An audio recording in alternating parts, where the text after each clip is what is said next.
President ഒരാക്രമണത്തിന് ഉത്തരവിട്ടാൽ ഇറാനെതിരെ ആഴ്ചകൾ നീണ്ടുനിൽക്കുന്ന തുടർച്ചയായ ഓപ്പറേഷനുകൾക്കുള്ള സാധ്യതയ്ക്കായി US സൈന്യം തയ്യാറെടുക്കുകയാണെന്ന് 2 US ഉദ്യോഗസ്ഥരെ ഉദ്ധരിച്ച് റോയിറ്റേഴ്സ് റിപ്പോർട്ട് ചെയ്യുന്നു. 2 രാജ്യങ്ങളും ഇതുവരെ കണ്ട ആക്രമണമായിരിക്കില്ല അതേയെന്നും വളരെ ഗുരുതരമായ സംഘർഷമായി ഇത് മാറിയേക്കാമെന്നും റിപ്പോർട്ട്. അമേരിക്കൻ കമാൻഡോകളെ രംഗത്തിറക്കി ഇറാന്റെ തന്ത്രപ്രധാന സൈനിക കേന്ദ്രങ്ങളെ ആക്രമിക്കാനുള്ള പ്ലാനും ആലോചനയിലുണ്ട്. ആസൂത്രണത്തിന്റെ സെൻസിറ്റീവ് സ്വഭാവം കാരണം പേര് വെളിപ്പെടുത്തരുത് എന്ന വ്യവസ്ഥയിൽ സംസാരിച്ച ഉദ്യോഗസ്ഥരുടെ വെളിപ്പെടുത്തൽ അമേരിക്കയ്ക്കും ഇറാനുമിടയിൽ നടക്കുന്ന നയതന്ത്ര ബന്ധത്തിനുള്ള സാധ്യതകൾ അണയ്ക്കുകയാണ്. ആണവ കേന്ദ്രങ്ങൾക്ക് പുറമെ ഭരണകൂടത്തെയും ലക്ഷ്യമിട്ടാണ് US ആക്രമണ പദ്ധതി ഒരുക്കുന്നത്. പശ്ചിമേഷ്യയിലേക്ക് 2ാമത്തെ വിമാനവാഹിനി കപ്പൽ അയക്കാൻ US പ്രസിഡന്റ് ഡൊണാൾഡ് ട്രംപ് ഉത്തരവിട്ടതിന് പിന്നാലെയാണ് പുതിയ വിവരം. ഇറാന്റെ ആണവ പദ്ധതികളെപ്പറ്റി കഴിഞ്ഞ ആഴ്ച ഒമാനിൽ US ഇറാൻ നയതന്ത്ര ചർച്ചകൾ നടന്നിരുന്നു. ഇതിനു പിന്നാലെയാണ് 2ാമത്തെ വിമാനവാഹിനി കപ്പൽ പശ്ചിമേഷ്യയിലേക്ക് അയക്കാൻ ട്രംപ് ഉത്തരവിട്ടത്. നിലവിൽ വിമാനവാഹിനി കപ്പലായ USS എബ്രഹാം ലിങ്കൺ മേഖലയിൽ തമ്പടിച്ചിട്ടുണ്ട്.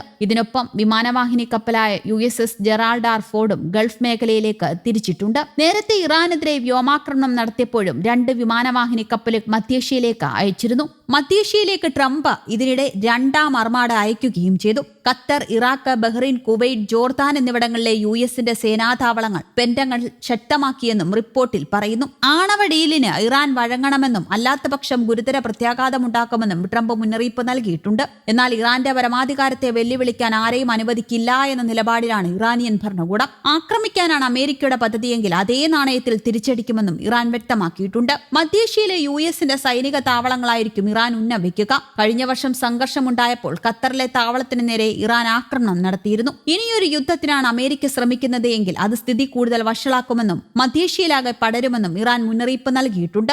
US ഇറാൻ സംഘർഷമുണ്ടാകുന്നതും അതിൽ ഇറാനെതിരെ ഇസ്രയേൽ രംഗത്തിറങ്ങുന്നതും മധ്യേഷ്യയിൽ കടുത്ത പ്രതിസന്ധി സൃഷ്ടിക്കും. ക്രൂഡ് ഓയിൽ ഉൽപാദനവും വിതരണവും തടസ്സപ്പെടുന്നത് വില കുതിച്ചുകയറാൻ ഇടയാക്കും. ഇറാനുമായുള്ള ആണവ കരാർ ചർച്ചകളിൽ പുരോഗതിയില്ലാത്തതാണ് ട്രംപിനെ പ്രകോപിപ്പിച്ചത്. US പ്രത്യേക ദൂതൻ സ്റ്റീവ് വിറ്റ്കോഫും ട്രംപിന്റെ മരുമകൻ ജെറാഡ് കുഷ്ണറും ഒമാനിൽ വെച്ച് ഇറാൻ വിദേശകാര്യമന്ത്രി അബ്ബാസ് അറാഷിയുമായി നടത്തിയ ചർച്ചകൾ ഫലം കണ്ടിരുന്നില്ല. 1 മാസത്തിനുള്ളിൽ ധാരണയിലെത്തിയില്ലെങ്കിൽ ഇറാൻ വേദനാജനകമായ പ്രതികരണം നേരിടേണ്ടി വരുമെന്നും ട്രംപ് ആവർത്തിച്ചു. നയതന്ത്ര കരാറിലാണ് എനിക്ക് താല്പര്യം, പക്ഷേ ധാരണയിലെത്തിയില്ലെങ്കിൽ പടക്കപ്പലുകൾ ആവശ്യമായി വരും. കരാറായാൽ അവരെ തിരിച്ചു വിളിക്കാമല്ലോ എന്നാണ് ട്രംപിന്റെ നിലപാട്. അതേസമയം ചർച്ചകൾ പാടെ ഉപേക്ഷിക്കാതെ ജനീവയിൽ വെച്ച് അടുത്ത ചൊവ്വാഴ്ച ഇരുഭാഗം വീണ്ടും കൂടിക്കാഴ്ച നടത്തുമെന്നും റിപ്പോർട്ടുകളുണ്ട്. ഇറാനെതിരെ കടുത്ത നിലപാട് വേണമെന്ന നെതന്യാഹുവിന്റെ ആവശ്യം കൂടി പരിഗണിച്ചാൽ വരും ദിവസങ്ങളിൽ പശ്ചിമേഷ്യ കൂടുതൽ കലുഷിതമാകാനാണ് സാധ്യത.